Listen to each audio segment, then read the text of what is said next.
Hi everyone, I hope তোমরা সবাই ভালো আছো, সুস্থ আছো। আজকে আবার চলে এসেছি আর একটা নতুন রেসিপি নিয়ে। আজকে আমি তৈরি করব ফলি মাছ বা ফলুই মাছ।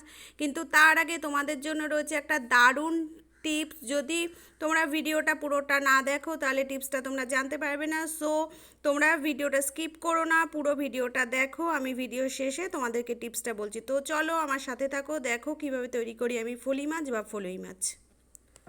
ফলি মাছ বা ফলুই মাছ রান্না করার জন্য আমি এখানে ফলি মাছ নিয়ে নিয়েছি। মাছটা আমি কেটে নুন হলুদ মাখিয়ে নিয়েছি। এখানে আমি একটা কড়াই বসিয়ে সর্ষের তেল দিয়ে দিয়েছি। এবার তেলটাকে ভালো করে গরম করে নেব।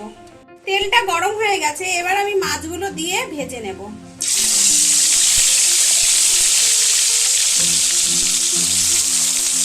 মাছগুলো আমি দিয়ে দিয়েছি, এবার একটা একটা করে সব মাছ আমি ভেজে নেব। মাছগুলো আমার ভাজা হয়ে গেছে, এবার মাছগুলো আমি তুলে নেব। এর থেকে বেশি আমি ভাজবো না। এবার মাছটা আমি উল্টে দেব।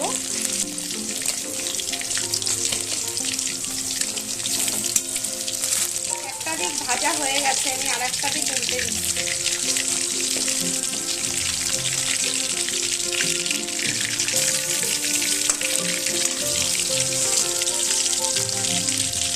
এবার এদিকটা আমি ভেজে নেব। এইভাবে আমি বাকি মাছগুলো ভেজে তুলে নেব।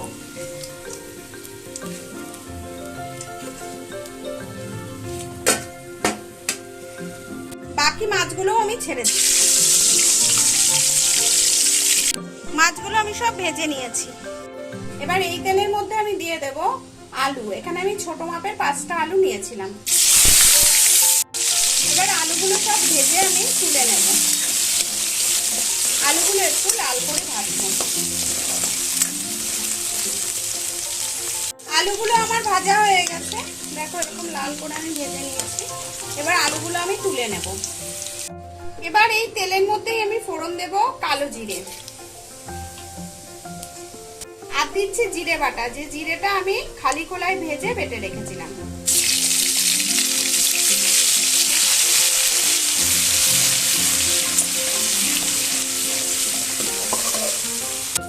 দু তিন মিনিট একটু মশলাটা আমি নাড়বো।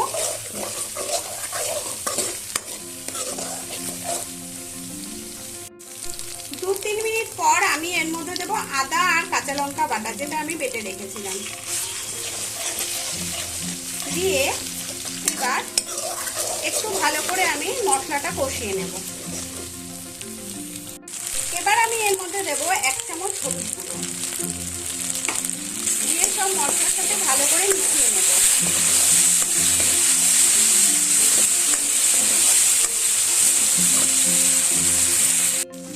এবার এর মধ্যে আমি দেব 1 চামচ নুন। যদি নুন লাগে পরে আবার আমি দেব। এবার সবকিছুকে আমি ভালো করে কষিয়ে নিচ্ছি।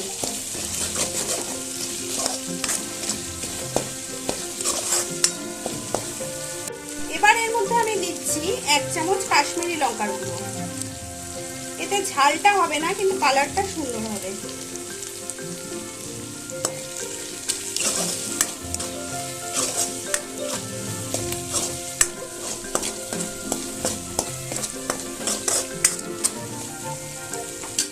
এর মধ্যে দেবো সামান্য একটু জল, যাতে মশলাটা লেগে না যায়।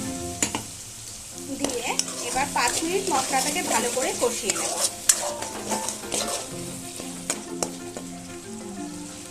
মশলাটা কষানো হয়ে গেছে, এবার এর মধ্যে আমি দিয়ে দিচ্ছি পরিমাণ মতো জল।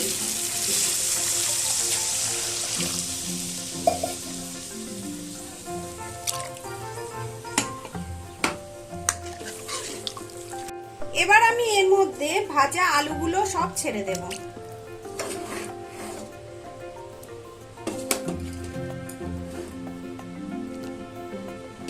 ঝোলটা ফোটা অবধি অপেক্ষা করব।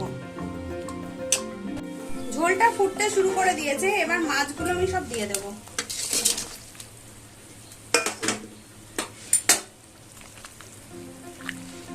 এবার আমি ঢেকে রেখে দেব।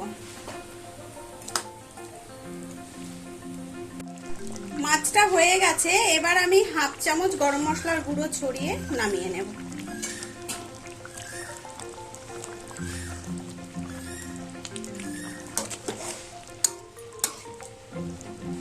এবার মাছটা আমি নামিয়ে নেব। তৈরি হয়ে গেছে আমার ফলি মাছ। যদি ভিডিওটা ভালো লাগে প্লিজ একটা লাইক করো, শেয়ার করো, কমেন্ট করো, আর আমার চ্যানেলকে সাবস্ক্রাইব করতে ভুলো না। পাশে থাকা বেল আইকনটা টিপে দিও যাতে আমার দেওয়া যে কোনো ভিডিও নোটিফিকেশন তোমাদের কাছে পৌঁছে যায় সবার আগে। তো আজকে তোমাদেরকে আমি বলেছিলাম আমি একটা টিপস দেব রান্না সংক্রান্ত, তো সেই টিপসটা দেওয়ার সময় এসে গেছে। তোমরা যখন মাছটা রান্না করবে তখন কড়াইতে সর্ষের তেল বা রিফাইন তেল যেটা দিয়ে তোমরা রান্না করো না কেন, সেটা যখন গরম করতে দেবে তখন সামান্য একটু নুন ওর মধ্যে ফেলে দেবে, তাহলে দেখবে মাছ ভাজার সময় তুলতে আর অসুবিধা হবে না। তো আজকে এটাই ছিল আমার টিপস। যদি তোমাদের এই টিপসটা ভালো লাগে, কাজে লাগে, তাহলে অবশ্যই আমাকে কমেন্ট করে জানিও। তো আজকের মতো বাই বাই।